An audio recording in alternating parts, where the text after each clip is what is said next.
खिताब कर रहियो आहे। ऐसी रही है पिछले 75 साल से कि बहुत सारे लोगों को ये तकलीफ़ें आईं और उनको भी बहुत मुसीबतें बर्दाश्त करना पड़ी। तो उसमें से गुज़र के कई तो चले गए और कई जो है वो मौजूद हैं। तो इसके बावजूद सब्र का दामन हाथ से नहीं छोड़ा, सब्र का दामन नहीं छोड़ा हमने।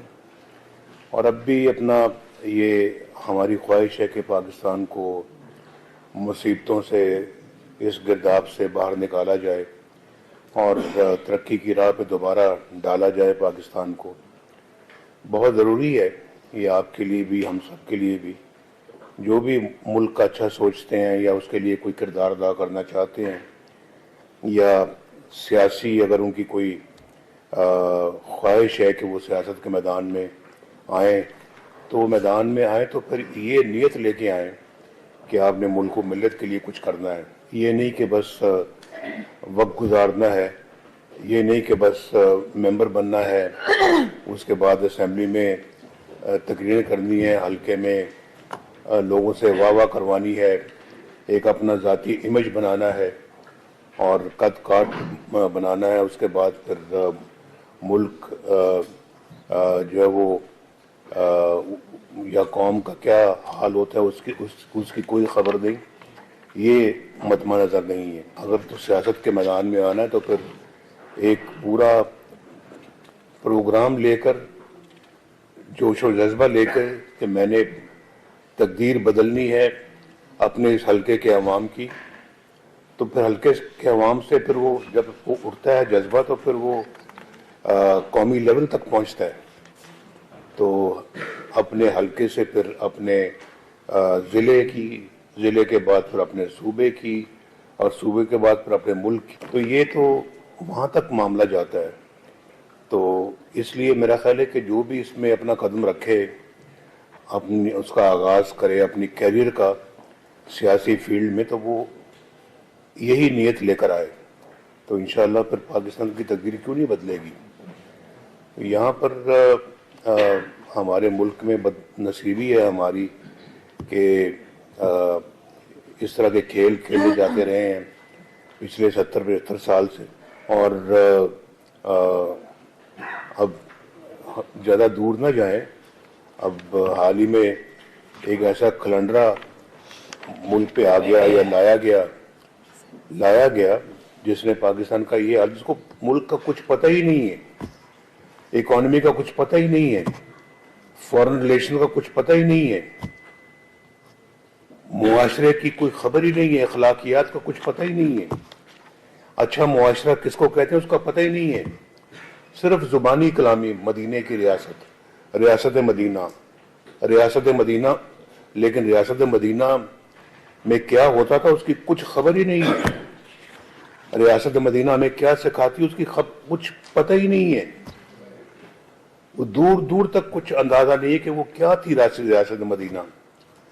और उसमें अपने सियासत को चमकाने के लिए और दूसरों को नीचा दिखाने के लिए रियासत मदीना, और फिर रियासत मदीना का नाम लेते लेते ना थकने वाले का अभी आप सुन रहे हैं सारे किस्से और कहानियां उसकी। अगर ये किस्से और कहानियां थी तो चुप रहते, खामोश रहते, कम से कम रियासत मदीना का नाम तो ना लेते। तो बड़ा अपना ये सोचने वाली बातें हैं। मैं अपना जब कभी सोचता हूँ तो फिर ये बातें करनी पड़ती हैं। और पाकिस्तान का मेरा ख्याल है कि जहाँ तक मुझे इल्म है, सबसे बड़ा स्कैंडल जो पैसे का, करप्शन का या डाका कह लें आप उसको, वो ये है जो 190 मिलियन पाउंड का जो है। इसमें तो कोई शुबा ही नहीं है, कोई शुबा है ही नहीं किसी को कि ये सबसे बड़ा स्कैंडल था। और स्कैंडल का सबसे बड़ा सबूत वो है कि जो बंद लिफाफा लहरा के कह रहे हैं वो लोग कि जी इस बंद लिफाफे पे ही आप दस्तखत कर दें और अपनी एग्रीमेंट दे दें, अप्रूवल दे दें। भाई लिफाफा खोल के तो दिखाओ उसमें है क्या। वो खोला नहीं, अभी आंखों में पट्टी बांध के उनसे अप्रूवल ले रहे हो। ये उस स्कैंडल का सबसे बड़ा सबूत है ये। और फिर अभी आपने देखा है कि वो किस तरह से रकम उठा के सुप्रीम कोर्ट के मौजूदा चीफ जस्टिस ने बाहर फेंकी कि ये रकम यहां क्यों पड़ी हुई है, सुप्रीम कोर्ट में क्यों पड़ी हुई है। ये तो हुकूमत पाकिस्तान का पैसा उस वहां जाना चाहिए। तो बंद लिफाफा पे अप्रूवल लेकर रकम वहां जमा करवाई। कितनी बड़ी हेरा फेरी, कितनी बड़ी ये धांधली, कितनी बड़ी करप्शन, कितना बड़ा डाका। और फिर कहते जी कि बिजली की कीमतें बढ़ गई। बिजली की तुम 60 अरब रुपए खा जाओगे कौम का, तो बिजली की कीमत नहीं बढ़ेगी तो क्या बढ़ेगा। फिर ये 60 अरब रुपया अगर ना तुम खाते तो शायद 200-300 यूनिट वाले लोग जो है उनको हम मुफ्त बिजली देते।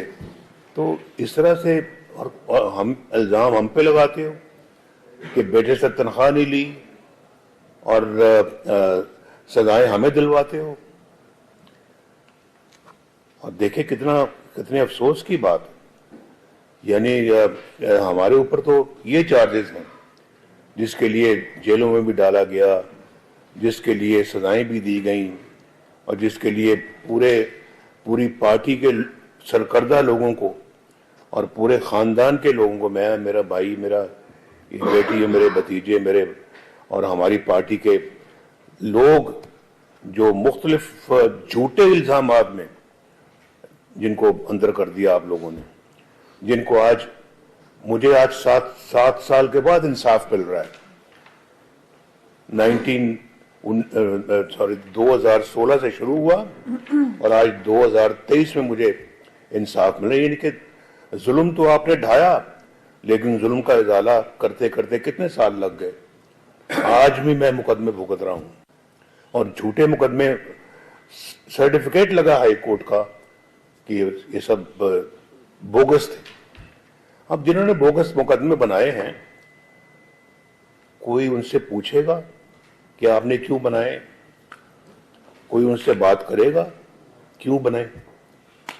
जज बोल रहा है वो शौकत अजीज सदीकी के मेरे पास जनरल फैज आया, मेरे पास आके ये कहा उन्होंने, आके हमारी तो 2 साल की मेहनत जाया हो जाएगी अगर नवाज शरीफ को और उसकी बेटी को अगर आपने जेल से बाहर आने दिया।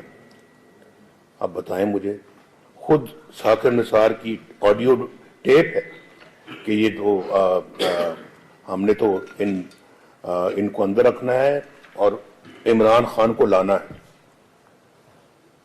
अब ये सुप्रीम कोर्ट का चीफ जस्टिस या सुप्रीम कोर्ट का चीफ जस्टिस ये बातें कर रहा है और फिर उसी ने अपने दौर में चेक करना कि उसी के दौर में ये 190 मिलियन पाउंड के जो पैसे थे वो सुप्रीम कोर्ट में आए थे। कैसे आपने उसको अपना कबूल कर लिया आपने कि आप सुप्रीम कोर्ट में रहे? कैसे, ये भी बताएं ना, कौम को बताएं, कौम को बताएं कि डाका डाला किसने इस मुल्क में। चोर चोर कहने वाले खुद चोर हैं, सबसे बड़े चोर हैं और दूसरों को चोर चोर कहते हैं। ये पता लगना चाहिए कौम को, ये इन चीजों का इल्म होना चाहिए।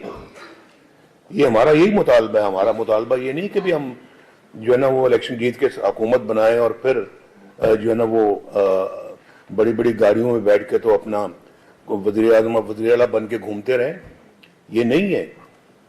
हम अपना अगर मुल्क की खिदमत करना चाहते हैं तो हम दूध का दूध और पानी का पानी भी चाहते हैं। इस मुल्क को खराब किया किसने है? इस मुल्क को यहां तक पहुंचाया किसने है? आज गरीब को किसने भूखे मारा है?